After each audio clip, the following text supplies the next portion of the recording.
मोर जीवन साथी रे यीशु मोर जीवन साथी रे हसी मोर जीवन साथी रे मैं चली जाबो उड़ी उड़ी चली जाबो मैं चली जाबो उड़ी उड़ी चली जाबो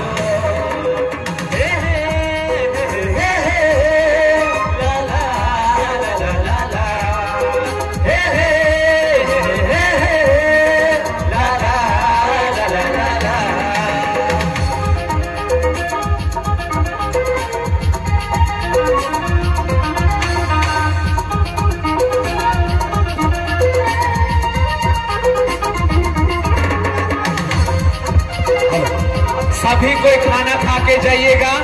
जितने कोई भी दूर से आए हैं सबके लिए भोजन बना हुआ है। आप इधर स्टेज के दाहिनी ओर जाएंगे और भोजन ग्रहण कर लेंगे। यीशु मोर जीवन साथी रे हसी मोर जीवन साथी रे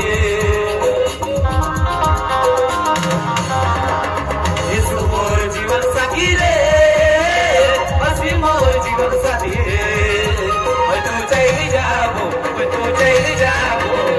उड़ी उड़ी चली जाबो मैं चली जाबो उड़ी उड़ी चली जाबो हे